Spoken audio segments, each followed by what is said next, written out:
तो we had to start with centre of mass, linear momentum in collision.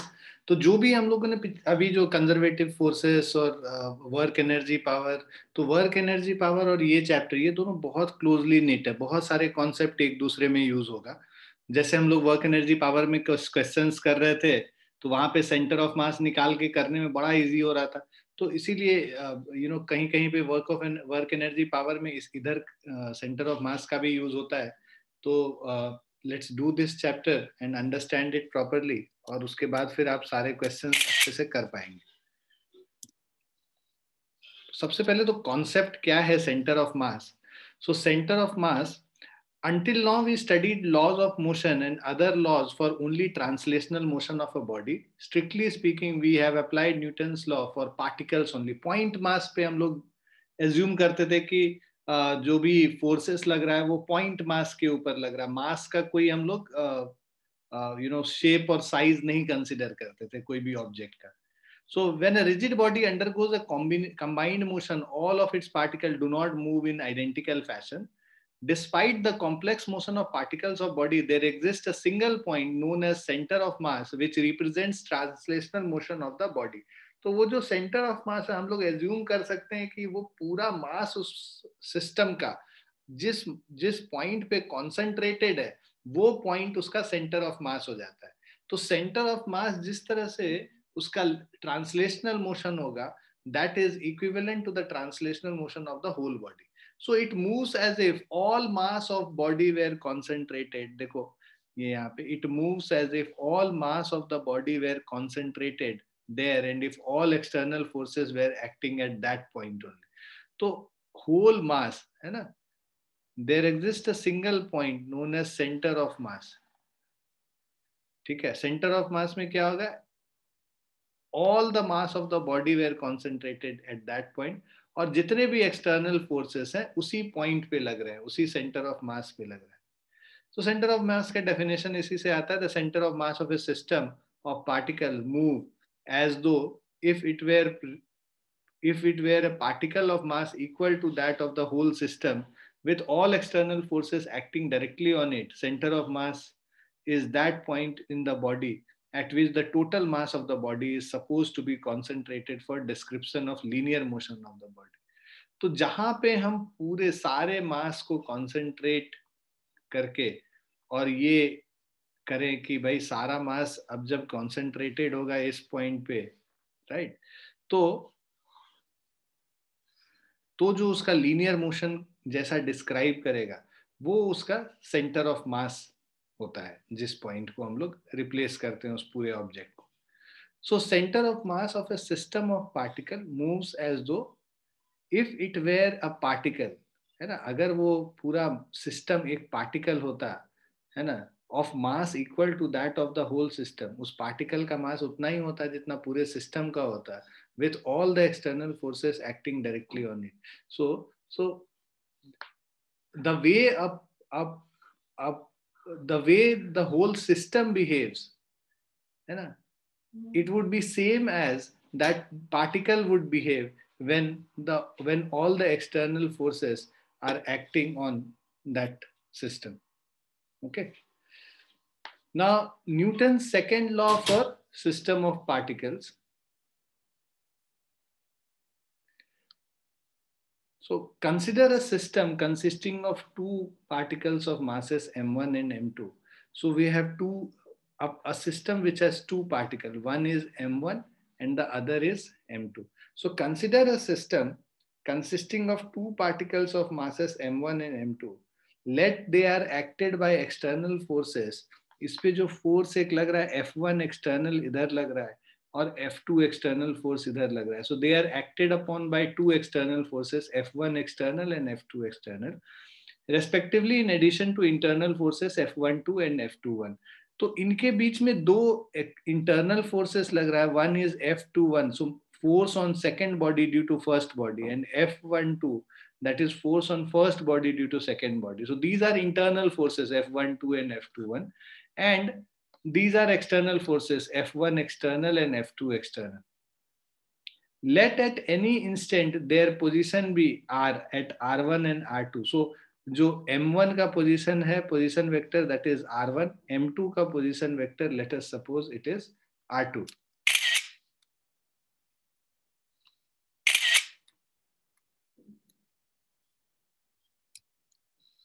Their acceleration are defined as, so we can define the acceleration of this as a1 is equal to d2 r1 by dt square and a2 is d2 r2 by dt square.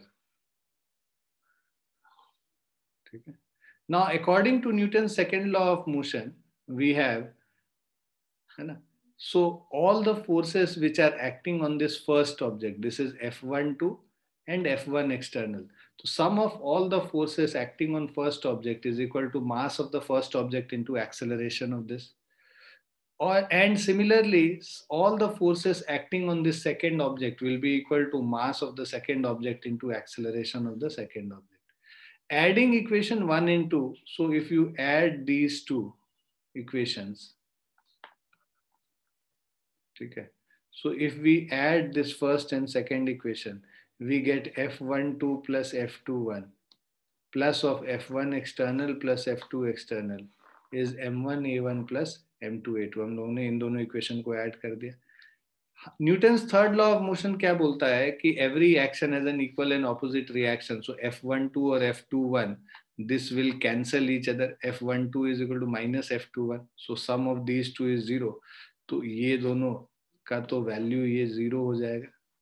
तो sum of all the external forces, F1 external plus F2 external, is M1A1 plus M2A2. So that means net sum of all the external forces, मतलब net external force is equal to M1A1 plus M2A2. Now suppose the total mass of the system is capital M, means M1 plus M2 is equal to capital M. If we consider a point mass M, इन दोनों masses के जगह अगर हम एक single मास से इसको replace कर दें, right, so if we consider a point mass m whose acceleration is a when f net external acts on it, then हमारे पास ये क्या हो जाएगा, f net external, so sum of all the external forces will be equal to total mass into acceleration of center of mass of the system. We have assumed the center of mass to be here, so acceleration of center of mass into mass, total mass, will give you the net external force which is being applied here. Now, if you combine both this third equation and the fourth equation, so combining both third and fourth equation, what we will get is mass into acceleration of center of mass of the system. Total mass of the system into acceleration of center of mass is M1A1 plus M2A2. Or acceleration of center of mass is M1A1 plus M2A2 by capital M. Now RCM is position vector of center of mass. So we can write it as acceleration as d2r by dt square. So double derivative of position vector a1 को हम लोग लिख सकते हैं. So a1 is basically d2 r1 by d2 square. a2 is equal to d2 r2 by dt square. अब हम लोग क्या करते हैं, ये जो है इसको रिप्लेस कर देते हैं, एक्सेलरेशन a1 और a2 को इससे रिप्लेस कर लेते हैं और d2 बाई dt स्क्वायर जो है इसको बाहर कर लेते हैं डेरिवेटिव को. तो m1 r1 plus m2 r2 by m1 plus m2. acm को हम लोग यहाँ पर से लिख सकते हैं d2 rcm by dt square. अब comparing equations, what we will get is position vector of center of mass is m1 r1 plus m2 r2 by m1 plus m2. So if we have two masses m1 and m2, and let's say the position vector of m1 be r1, position vector of m2 be r2, मान लो ये origin है, तो position vector of center of mass rcm, मान लो ये जो है ये center of mass है, this is, let's say, A, this is B, and this is the center of mass C. So position vector of center of mass RCM is equal to M1 R1 vector plus M2 R2 vector divided by M1 plus M2. So this is the formula which you need to remember. So equation 8 defines the position of center of mass at which total mass m1 plus m2 is supposed to be concentrated. So what we have done है ना कि ये दोनों मास को एक single मास से हम लोगों ने रिप्लेस कर दिया. ठीक है. सो इन दोनों मास को हम लोगों ने सिंगल मास से रिप्लेस कर दिया और वो मास कहाँ पे है, ये इसके सेंटर ऑफ मास पे है. राइट. तो टोटल मास यहाँ पे अगर हम लोग कॉन्सेंट्रेटेड रहता तब वो बिहेवियर उसका सेम बिहेवियर होता जैसा कि सिस्टम का बिहेवियर है अगर F1 और F2 एक्सटर्नल इस पे एक्ट हो रहा है. सो इस केस में जो सेंटर ऑफ मास का पोजीशन वेक्टर है that can be found out by m1 r1 plus m2 r2 by m1 plus m2. ये फॉर्मूला है position vector centre of mass का निकालने का अगर इंडिविजुअल पार्टिकल का पोजीशन वेक्टर हम लोग को पता है और उनके मासेस पता है. अगर इसको सिंगल डिफरेंशिएशन मतलब एक बार डिफरेंशिएट कर दें तो वेलोसिटी ऑफ सेंटर ऑफ मास क्या हो जाएगा m1 v1 plus m2 v2 by m1 plus m2. उसी तरह acceleration of centre of mass is m1 a1 plus m2 a2 by capital M. मतलब इसको हम लोग क्या लिख सकते थे, m1 plus m2 भी लिख सकते थे. तो ये देखो acceleration centre of mass, position vector of centre of mass and velocity of centre of मास, ये तीन फॉर्मूलेज आपको याद रखने. ठीक है. Now centre of mass of n particles, तो यही अगर ये तो दो पार्टिकल का हमने किया, अगर n पार्टिकल्स हैं तो position vector of centre of mass of n particle will be RCM is m1 r1 m2 r2 up to mn rn by m1 plus m2 plus mn, या summation of mi ri by summation of mi. ये हमारा position vector of centre of mass of n system of particles हो जाएगा जिसमें n particles हैं उस system में. और समेशन ऑफ mi क्या है, टोटल मास है m1 plus m2 plus m3 plus mn which is equal to capital M. So RCM can be written as 1 by m summation of mi ri. Right. Now if coordinates of particle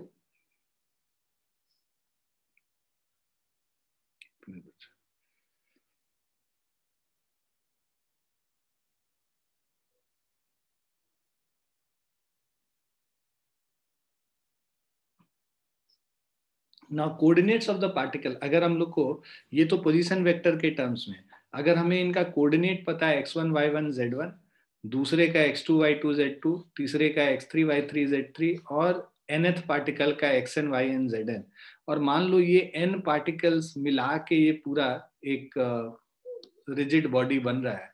इस rigid body का centre of mass का x coordinate अगर हम लोगों को निकालना है, so this is equal to, ठीक है, this will be equal to xcm is m1 x1 plus m2 x2 plus m3 x3 plus mn xn by m1 plus m2 plus m3 up to mn, या फिर summation of mi xi by summation of mi लिख सकते हैं.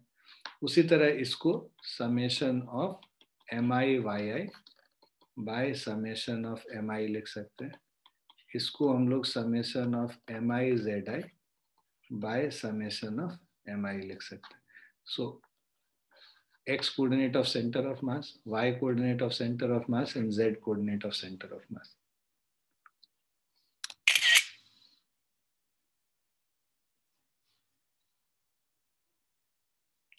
Now velocity of center of mass उसी तरह हम लोग निकाल सकते हैं, है ना. Velocity of centre of mass को, इसको अगर हम लोग डिफरेंशिएट कर दें n पार्टिकल सिस्टम में, राइट, तो हमारे पास होगा velocity of centre of mass is equal to m1 v1 plus m2 v2 plus mn vn by total mass summation of m1 plus m2 plus m3 plus mn. उसी तरह acceleration of centre of mass is m1 a1 plus m2 a2 plus mn an divided by summation of all the masses. Linear momentum of center of mass can be written as, ये जो linear momentum को अगर हम लोग लिखते हैं m को इधर लेके चले जाएंगे, so p centre of mass is equal to p1 plus p2 plus p3 up to pn. So linear momentum of a system of particle is equal to linear momentum of its center of mass. तो सारे particle के linear momentum को अगर हम लोग add करें है ना, तो वो टोटल लीनियर मोमेंटम के बराबर आ जाता है, जो सेंटर ऑफ मास का लीनियर मोमेंटम है उसके बराबर आ जाता है. Now there may or may not be any mass present physically at center of mass. ठीक है. So there may or may not be any mass present physically at center of mass. It may be inside or outside of the body. Its position depends on the shape of the body. So for a given shape, it depends on the distribution of mass within the body and is closer to massive part. ठीक है. So for a given shape, it depends on the distribution of mass within the body and is closer to massive part. तो जो जिसका मास ज्यादा होगा ना, उसके पास shifted होगा इसका सेंटर ऑफ मास. मतलब दो बॉडीज हैं, ये इसका मास 1 kg है और इसका मास 10 kg है, तो जो सेंटर ऑफ मास इन दोनों का होगा वो ज्यादा नजदीक किसके होगा, 10 kg मास के पास होगा. So it will be more nearer towards the mass which is heavier. So the center of mass will lie nearer to the mass which is greater than the other mass. For symmetrical bodies having homogeneous distribution of mass, it coincides with center of symmetry of geometrical center. So for symmetrical bodies, let's say if we are talking about a square, if we are talking about a circle, if we are talking about a sphere, so in each of these, जो इसका whatever the geometrical center is, इसका geometrical center इसके diagonal का point of intersection है, ये इसका centre, तो जो इसका सेंटर होता है सर्कल का वो है, और ये उसी तरह स्फीयर का सेंटर है. तो सारे सेंटर ऑफ मास उसके ज्योमेट्रिकल सेंटर पे ही लाई करेगा. सो फॉर सिमेट्रिकल बॉडीज, है ना, having homogeneous distribution of mass, मतलब यूनिफॉर्म डिस्ट्रीब्यूशन ऑफ मास जिसमें है, it coincides with centre of symmetry of geometrical centre. ठीक है. सो सेंटर ऑफ सिमेट्री और ज्योमेट्रिकल सेंटर इसको लिखेंगे.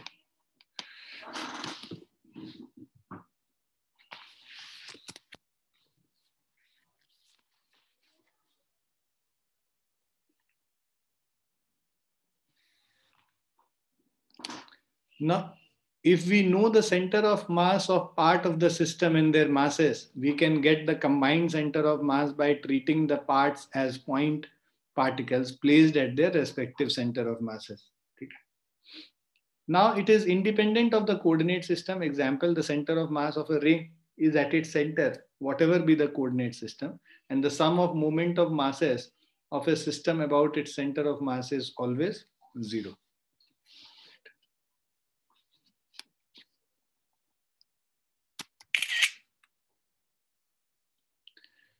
तो ये एक इंपॉर्टेंट एप्लीकेशन है, काफी यूजफुल रहेगा. The centre of mass of two particle system lies between the two particles. हाँ बेटा, पिछला स्लाइड में सर लास्ट वाला पॉइंट समझ नहीं आया.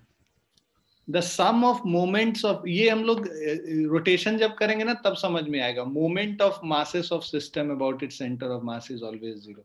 मतलब मान लो ये सेंटर ऑफ मास है, ये मास m1 हो गया और ये m2 हो गया, इसका इससे डिस्टेंस कितना है, r1 है. तो इसका m1 r1 करोगे ना, that will be equal to m2 r2. ये अभी हम लोग प्रूव करेंगे भी तुरंत. उसको मोमेंट ऑफ मास कहते हैं.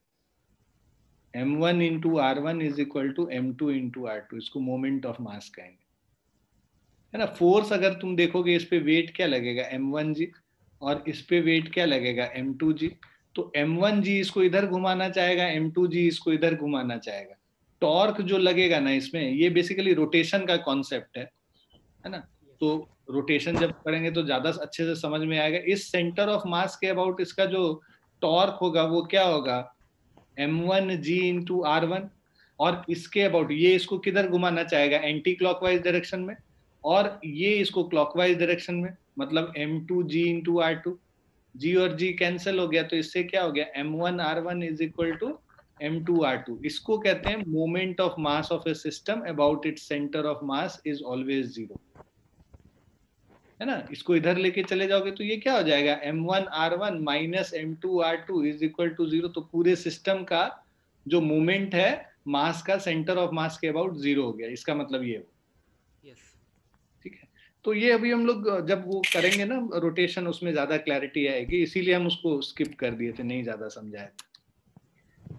अब देखो, centre of mass of two particle system lies between the two particles on the line joining them, and the distance of the center of mass from masses in inverse ratio of mass of the particle. मतलब कि consider two particles of masses m1 and m2. मान लो दो particle है, एक मास m1 है, दूसरा मास m2 है ना. m1 and m2 at a distance r from each other, मतलब इन दोनों के बीच का जो डिस्टेंस है वो मान लो r है, right, at a distance r from each other. Their center of mass lie in between them on the line joining them. कहीं पे बीच में लाई करेगा, यहां वहां कहीं पे भी इक्विडिस्टेंट जरूरी नहीं है, बट कहीं पे भी बीच में लाई कर रहा है. Let distance of these particles from the centre of mass be r1. Centre of mass से यहाँ पे जो डिस्टेंस है इसका क्या हो गया, r1 हो गया, और दूसरे वाले पार्टिकल का जो डिस्टेंस है वो r2 हो गया. और ये r1 जो है ये मास से इनवर्सली रिलेटेड है, तो r is inversely proportional to mass m, है ना. ये होता, मतलब ये रूल है बेसिकली, यहाँ पे हम लोग पढ़े हैं ना कि centre of mass of two particle system lies between the two particles on the line joining them, and the distance of center of mass from these masses is inverse ratio of their mass of the particle. मतलब जो ज्यादा भारी होगा उधर पास में होगा, उसका distance centre of mass से कम होगा. तो अगर m ज्यादा है तो r लेस होगा, मतलब अगर m1 ज्यादा है तो r1 लेस होगा, अगर m2 ज्यादा है तो r2 लेस होगा. ठीक है, तो बिकॉज ये इनवर्सली प्रोपोर्शनल है, r1 bye r2 is m2 bye m1, इसको क्रॉस मल्टीप्लाई कर लेते हैं तो हमारा क्या हो जाएगा, m1 r1 is equal to m2 r2. बहुत ही इंपॉर्टेंट रिलेशन है ना. मतलब जो सेंटर ऑफ मास के क्वेश्चंस हैं बेसिक, जो एक लाइन में पार्टिकल्स हैं, वो सब बस इसी फॉर्मूले से सॉल्व होता है. मतलब एक मास, उसका डिस्टेंस सेंटर ऑफ मास से r1 is always equal to m2 into r2. मतलब m2 का सेंटर ऑफ मास से जो डिस्टेंस है r2, m2 into r2 will be equal to m1 into r1. ये बहुत ही इंपॉर्टेंट फॉर्मूला है, इस पे ही सारा क्वेश्चन तुम देखोगे कि आएगा, अभी हम लोग सॉल्व करें. और अगर हम लोग को टोटल डिस्टेंस r दिया हुआ है उसके टर्म्स में निकालना है ना, तो उसके टर्म्स में जो वैल्यू हो जाएगा r1 का, this is m2r divided by m1 plus m2. मतलब अगर m1 का डिस्टेंस, मतलब ये r1 निकालना है तो m2 वाला मास लोगे, इसका ऑपोजिट वाला मास लोगे, m2 into r bye m1 plus m2. और जब R2 निकालना है तो इस वाले मास के साथ हम लोग कंसिडर करेंगे m1 into r bye m1 plus m2. याद रखने का तरीका है बेसिकली.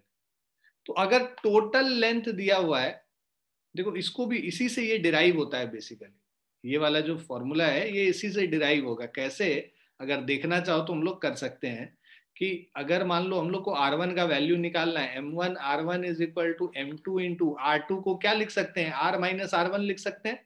भाई टोटल डिस्टेंस r है, उसमें से r1 को सब्ट्रैक्ट कर दोगे तो r2 का वैल्यू निकल जाएगा. ये r2 है और ये r1 है. सो अब इसको सॉल्व कर लो तो ये क्या हो जाएगा, m1 r1 is equal to m2 r minus m2 r1. इसको इधर लेके चले जाओ, m1 plus m2 into r1, इसको इधर ले जाएंगे प्लस हो जाएगा, r1 कॉमन लेके, this is equal to m2 r. So r1 is equal to m2r divided by m1 plus m2. तो ये चीज आ गया, ये वाला चीज क्लियर है बच्चों. Yes sir. उसी तरह r2 निकालेंगे, r2 में मैंने बोला देखो r1 में यहाँ ऊपर m2 यूज कर रहे हैं तो r2 में ऊपर m1 यूज करेंगे, m1r divided by m1 plus m2. ये r2 का वैल्यू हो गया. तो ये दो फॉर्मूला याद रखना है तुमको, ये वाला फॉर्मूला याद रखना और एक ये वाला फॉर्मूला याद रखना. अगर टोटल डिस्टेंस दिया हुआ है तब हम लोगों को अगर r1 r2 का वैल्यू निकालना होगा तो ये फॉर्मूला यूज करेंगे. और अगर r2 दिया हुआ है, m1 m2 दिया हुआ और r1 निकालना है या कुछ भी ऐसा अननोन निकालना है तो उसमें हम लोग ये फॉर्मूला यूज करेंगे. Now, if two particles have the same masses, m1 is equal to m2 is equal to m, मान लो दोनों पार्टिकल का मास सेम हो गया, दोनों पार्टिकल का मास सेम हो गया, देखो m2 और m1 m2 सेम हो गया m के बराबर, तो ये क्या हो जाएगा, r1 will be equal to r/2, ठीक है। सो बेसिकली क्या है, जो सेंटर ऑफ मास का पोजीशन जो होगा ना, वो हम लोग m1 r1 ये जो हम लोग कर रहे थे, राइट, तो वहां पे ये सेंटर ऑफ मास का जो पोजीशन है वो इसके एग्जैक्ट मिड पॉइंट पे होगा। For two particle system of equal masses the centre of mass lies exactly midway between them. इसी में तुम m2 और m1 दोनों को इक्वल कर दो, मतलब mr/m+m कर दोगे, तो ये क्या हो जाएगा, mr/2m, इसको कट कर लोगे तो ये क्या हो गया, r/2 हो गया वैल्यू,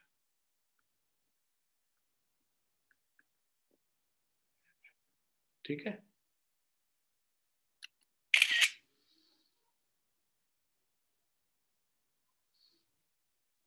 क्लियर है बच्चों?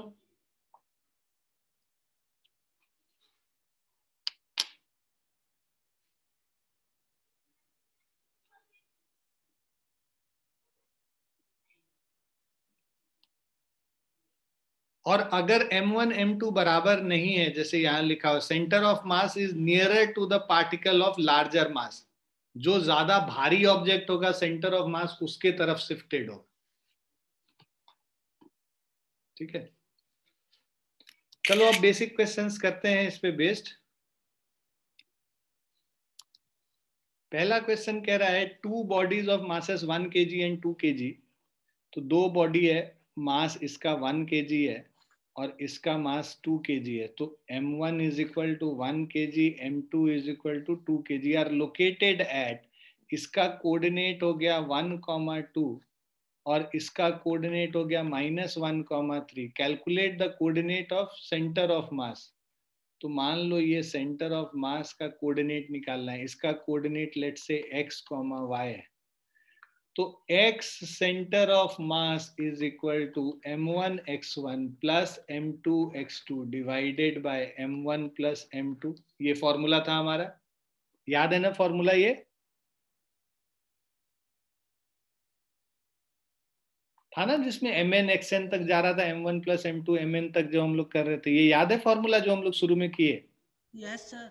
हाँ, तो जो x coordinate of centre of mass will be m1 x1, मतलब ये देखो इसका 1 m1 क्या है 1 kg और इसका x कोऑर्डिनेट x1 क्या है 1 है, 1 इंटू 1 प्लस 2 इंटू यहाँ पे x कोऑर्डिनेट क्या है इसका -1 है, 2 into -1 divided by m1 plus m2, 1 plus 2 हो जाएगा, तो 1 माइनस 2/3, तो विच इज इक्वल टू -1/3 हो गया। y centre of mass is, formula है m1 y1 plus m2 y2 divided by m1 plus m2, ये फॉर्मूला हम लोग किए थे y सेंटर ऑफ मास निकालने का। सो y centre of mass is m1 y1, m1 का वैल्यू है 1, y है 2 plus 2 into 3 divided by 1 plus 2. So which is 1 into 2 is 2 plus 6/3, which is 8/3. तो सेंटर ऑफ मास का जो कोऑर्डिनेट है वो हो जाएगा -1/3, 8/3, ये इसका सेंटर ऑफ मास का कोऑर्डिनेट हो गया।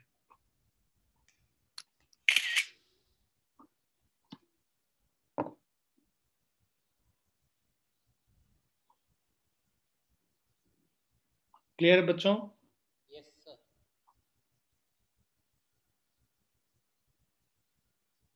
लिख भी लिया आप लोगों ने? Yes sir. देखो ये यहाँ पे जो पढ़ा था ना, इसको हम लोग कर रहे हैं, यहाँ पे जो हम लोगों ने किया था, ये देखो x सेंटर ऑफ मास था ना, m1 x1 m2 x2 m3 x3 mn xn m1 plus m2 plus m3 up to mn, तो यहाँ पे तो n पार्टिकल्स है, हमारे पास 2 पार्टिकल है, तो बस इतना ही यूज करेंगे m1 x1 plus m2 x2 by m1 plus m2।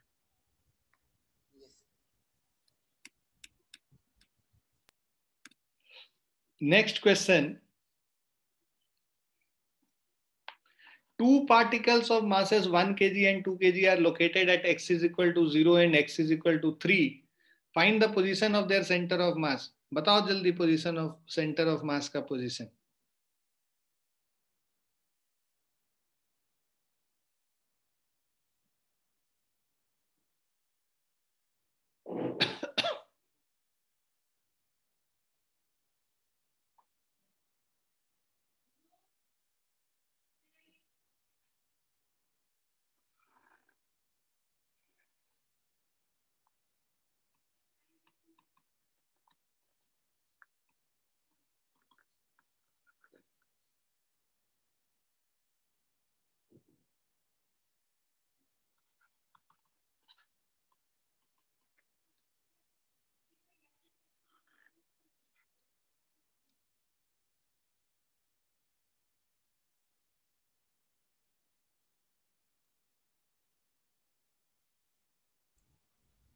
Two comma zero sir. हाँ 2,0 ही होगा.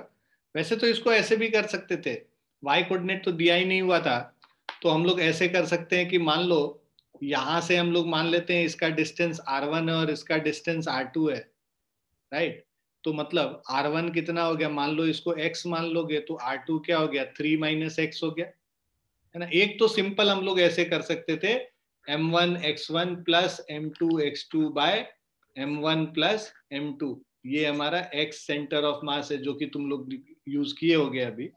सो this is equal to m1 x1, है ना. तो इसका कोऑर्डिनेट 0 है, तो ये हो गया 1 into 0 plus 2 into 3 by 1 plus 2.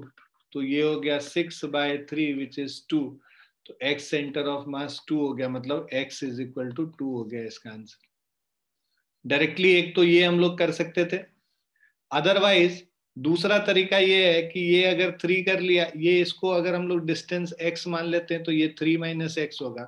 m1 r1 अभी हम लोगों ने पढ़ा था, m1 r1 is m2 r2. इसको यूज कर लेंगे, 1 into x is equal to 2 into 3 minus x. x is equal to 6 minus 2x और 3x इज 6, तो x इज इक्वल टू 2. दोनों में से कोई भी मेथड यूज कर सकते हो. ज्यादा आसान ये कोऑर्डिनेट वाला मेथड है इस क्वेश्चन के लिए. हर क्वेश्चन पे डिपेंड करेगा कि क्या यूज करना है हम लोग को. लिख लिया बच्चों? Yes sir.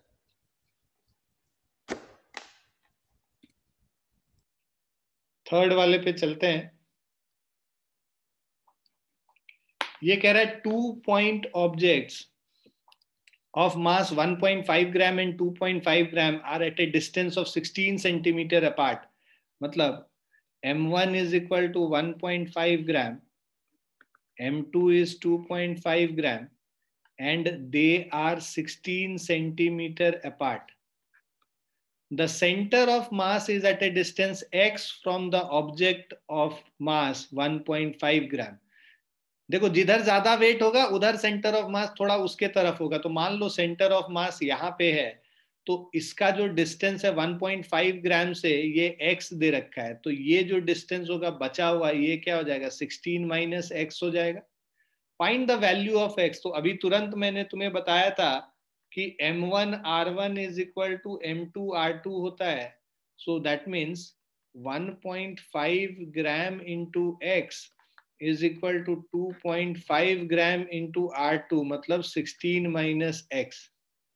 अब हम लोग इसको सॉल्व कर लेंगे. 1.5x 2.5 इंटू 16 अगर हम लोग सॉल्व करेंगे,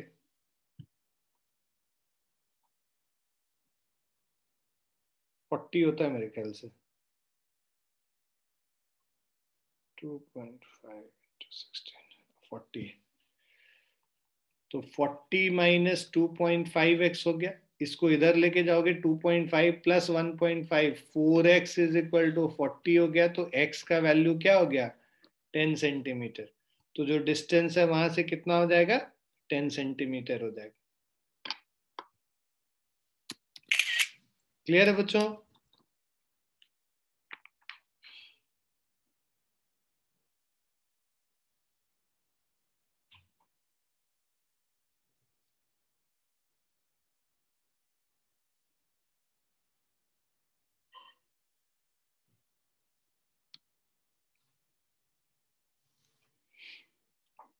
नेक्स्ट पे चलते हैं।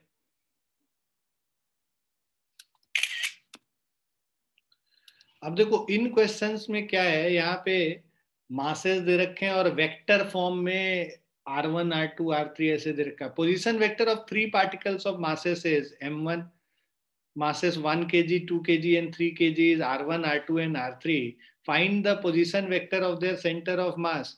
So देखो r center of mass is equal to m1 r1 plus m2 r2 plus m3 r3 divided by m1 plus m2 plus m3। अभी तुरंत ये फॉर्मूला हम लोगों ने किया था।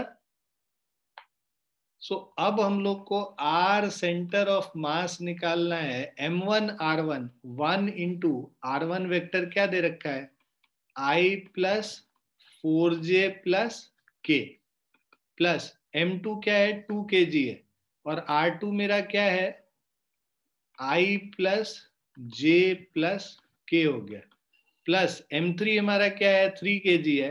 r3 वेक्टर क्या हो गया 2i minus j minus 2k divided by m1 plus m2 plus m3 1 plus 2 plus 3।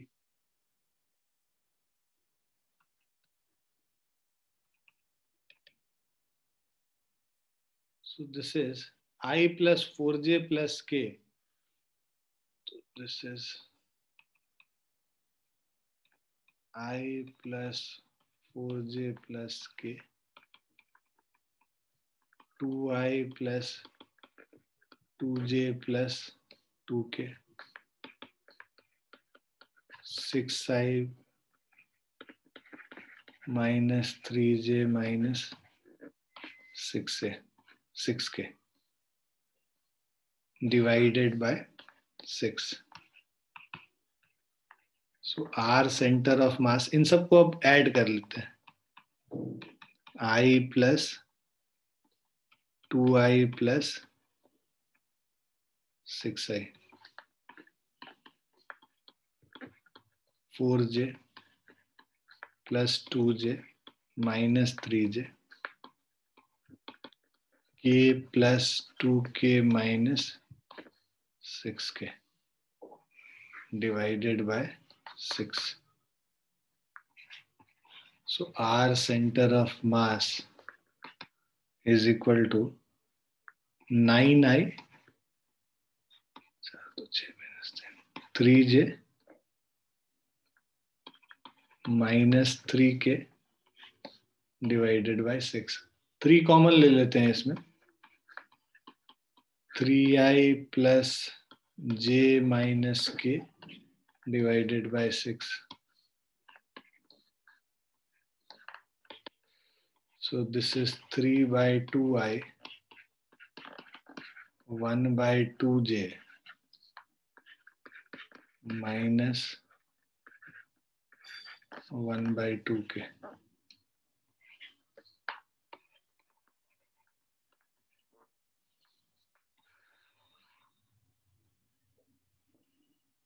Clear है बच्चों?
क्लियर है बच्चों?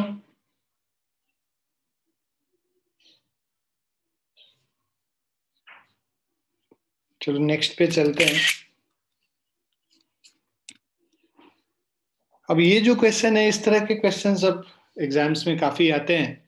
ये क्या कह रहा है? 4 particles of masses 1 kg, 2 kg, 3 kg and 4 kg are placed at 4 vertices A, B, C and D of a square of side 1 meter. ठीक है। So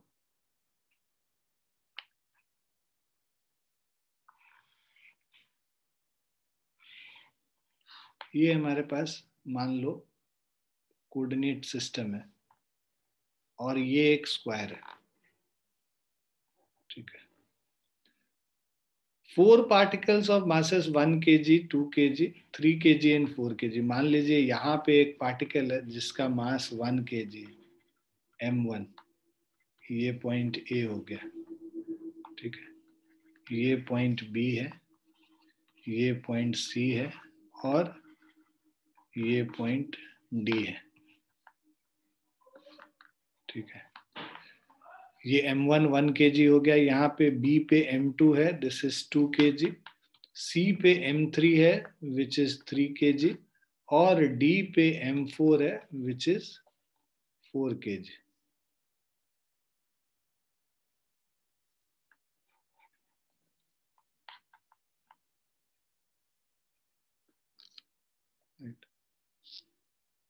square of side 1 metre, find the position of centre of mass of the particle. ये point हो गया 0,0। ये इसका side 1 metre है। ये point का जो इसका जो कोऑर्डिनेट हो जाएगा 1,0 हो जाएगा। ये जो कोऑर्डिनेट है ये 1,1 हो गया और यहाँ पे जो कोऑर्डिनेट है ये कोऑर्डिनेट 0,1 हो गया। ये कोऑर्डिनेट्स कैसे लिखा सबको समझ में आ गया? ये हमारा एक्स एक्सिस है और ये हमारा वाई एक्सिस है। तो पहले तो कोऑर्डिनेट सिस्टम सेट करने की जरूरत है और चारों पार्टिकल का कोऑर्डिनेट्स लिखने की जरूरत है। जब ये हमने लिख लिया, find the position of centre of mass of the particle. अब ये देखिए, x centre of mass is m1 x1 plus m2 x2 plus m3 x3 plus m4 x4 divided by m1 plus m2 plus m3 plus of m4। x centre of mass is m1 x1, मतलब 1 into x coordinate क्या है इसका? 0 है। Second वाले का x coordinate 1 है तो 1 2 into 1 m2 x2। m3 हमारा 3 है, x3 1 है और m4 हमारा 4 है, x4 0 है। Divided by m1 plus m2, मतलब 1 प्लस 2 प्लस 3 प्लस 4। ये कितना हो जाएगा? 1 इंटू 0 0 हो गया, 2 इंटू 1 2, 3 इंटू 1 3, 2 प्लस 3 5 हो गया। Divided by 4 3 7 2 9 1 10 which is equal to 1/2। उसी तरह y कोऑर्डिनेट, मतलब y centre of mass is equal to m1 y1 m2 y2 m3 y3 plus m4 y4 divided by m1 plus m2 plus m3 plus m4। Values put कर लेते हैं। m1 y1 मतलब 1 into 0 m2 y2 2 into 0 m3 y3 3 into 1 m4 y4 4 into 1 divided by 1 plus 2 plus 3 plus 4। y centre of mass is equal to 3 plus 4 7/10। तो 5/10 और 7/10 है, right. तो 0 ये हो गया 0.5 और ये हो गया 0.7। तो कोऑर्डिनेट इसका क्या हो गया? सेंटर ऑफ मास का, सेंटर ऑफ मास का कोऑर्डिनेट 0.5, 0.7। ये इसका आंसर है। सर हाँ जी बेटा। सर स्टार्टिंग में वाईफाई डिस्कनेक्ट हो गया था सर, ये सर बोल रहे थे कि कोऑर्डिनेट जो हम लोग लिए हैं सर वो ओरिजिन से ही लेंगे या कहीं से भी लेंगे तो सर कोई दिक्कत नहीं। नहीं, कहीं से भी लेंगे तो तुम कहीं पे भी रख सकते हो। मतलब ऐसे हम तो क्या किए हैं कि मास यहाँ पे रखे हैं एक ओरिजिन पे, राइट? तो तुम इसको कहीं पे भी रख सकते हो, बट ये कोऑर्डिनेट सिस्टम तुम कैसा भी ले सकते हो। मतलब मैंने तो यहाँ पे लिया है, तुम ऐसा कर सकते हो कि यहाँ पे M2 M3 M4 M1 ऐसे अलग अलग लोगे, राइट? तो तुमको यहाँ पे बिकॉज मेंशन्ड नहीं है तो तुम कोई भी डिस्टेंस ले सकते हो। मतलब एक्स एक्सिस और वाई एक्सिस तुम्हारे चॉइस पे है, तुम कहाँ पे रखोगे। और एक्स एक्सिस वाई एक्सिस का जो कोऑर्डिनेट सिस्टम के चॉइस पे तुम्हारा इनका कोऑर्डिनेट भी डिफर करेगा, है ना? यस। मान लो तुम ए के जगह यहाँ पे बी रख दिए, यहाँ पे ए रखे, यहाँ पे सी रखे और यहाँ डी रखे, तो कुछ और जो फाइनल आंसर आएगा वो कुछ और आएगा, बट कुछ और मतलब आएगा। उसका वही होगा।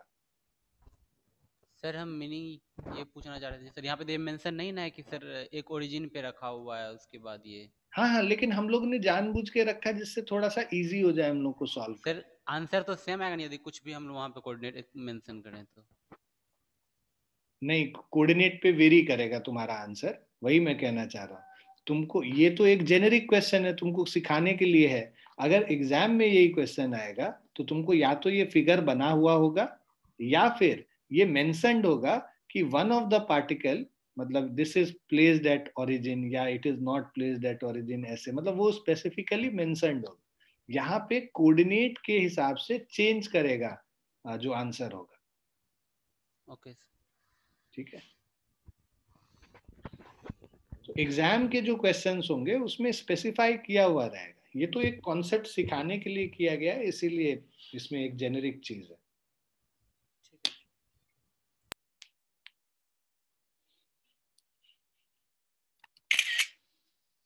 लिख लिया बेटा?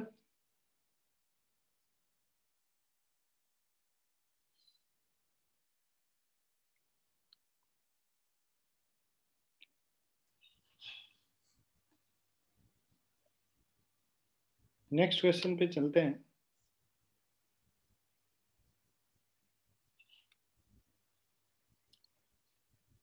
ये एग्जाम्पल क्या कह रहा है? 3 points mass m1 m2 and m3 are kept at 3 corners of an equilateral triangle, find the location of their center of mass। यहाँ पे भी कोऑर्डिनेट्स जो है हम अपने मन से एज्यूम कर रहे हैं और कोऑर्डिनेट के हिसाब से ही वैल्यू फाइनल चेंज करेगा। ठीक है, अभी लेट्स से ये हम एज्यूम करते हैं कि ये हमारा इक्विलैटरल ट्राइंगल फॉर्म हो रहा है। ठीक है, ये वाई एक्सिस है, ये एक्स एक्सिस है।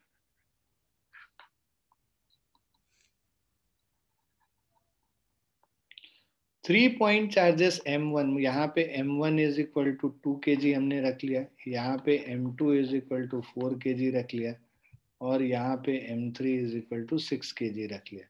भाई मेंशन नहीं है ना कि यहाँ पे M1 रखना है, यहाँ M2 रखना है, यहाँ M3 रखना है, वो तो हमने रखा है। हम जो रखे हैं उसके हिसाब से मेरा आंसर आएगा, बट वो हर बंदे का चॉइस पे डिपेंड करता है। अगर डायग्राम नहीं दिया हुआ है तो every one will get another answer. अच्छा, ये हमको दिया हुआ है। अब ये M1 2 kg हो गया, M2 4 kg, M3 6 kg are kept at the 3 corners of an equilateral triangle of side 1। तो इसका कोऑर्डिनेट क्या हो गया इस वाले पॉइंट का? इसका कोऑर्डिनेट 0,0 हो गया। दूसरे वाले मास का जो कोऑर्डिनेट है, बिकॉज इसका साइड 1 मीटर है, तो इसका जो कोऑर्डिनेट हो जाएगा वो 1,0 हो जाएगा।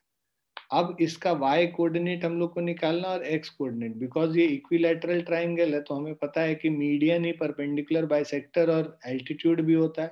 तो इसका x कोऑर्डिनेट तो 1 का हाफ 1/2 हो गया। y कोऑर्डिनेट निकालने के लिए मान लो ये 1 है और ये 1/2 है। ठीक है, तो y कोऑर्डिनेट निकालेंगे। मान लो ये पॉइंट ले लेते हैं a, इसको b c और ये पॉइंट d हो गया।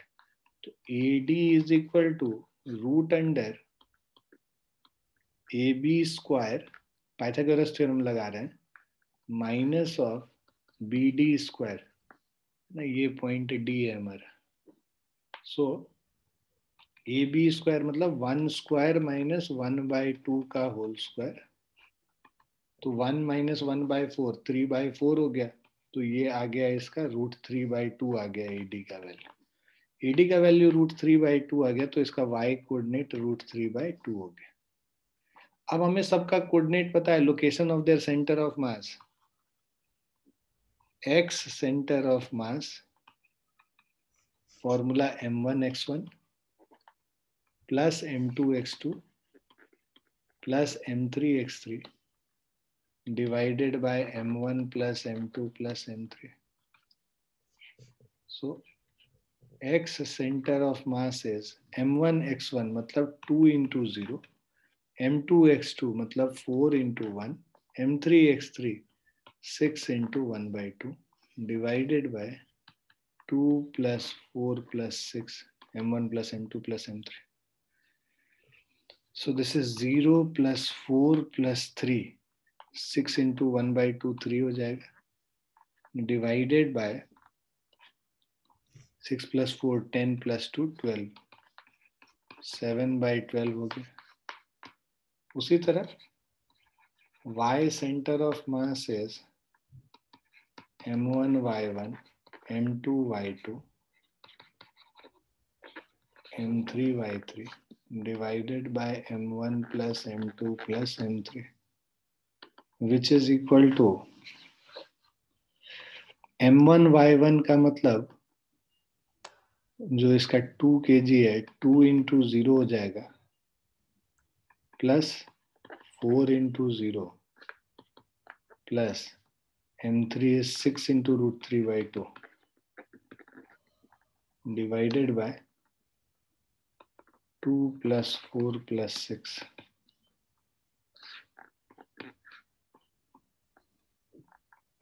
3√3/12 √3/4 हो गया। तो इसका जो कोऑर्डिनेट्स हो गया 7/12 √3/4।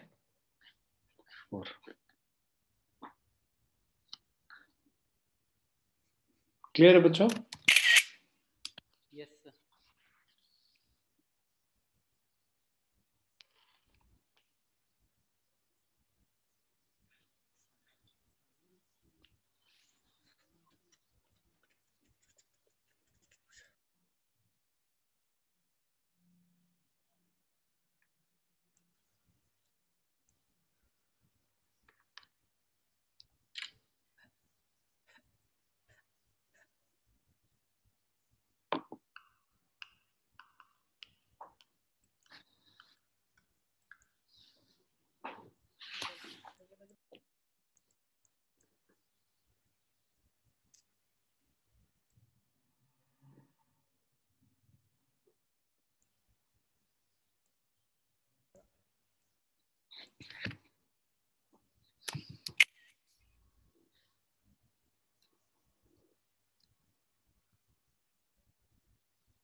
ये सब क्वेश्चन तो हम लोग ऑलरेडी कर लिए, ये क्वेश्चन करेंगे। ये तो ऑलरेडी हम लोग पढ़ लिए थे।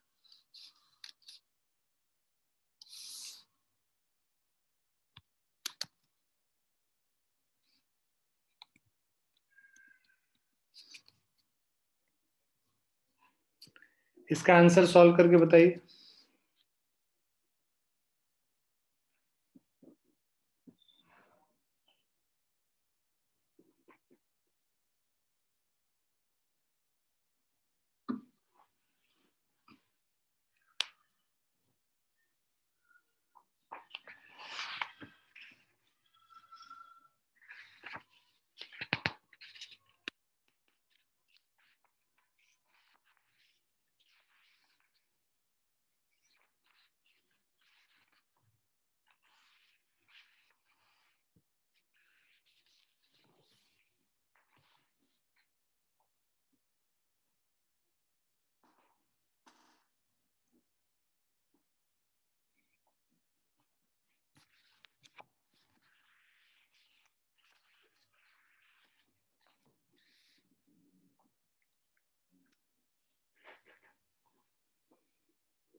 हुआ बच्चों?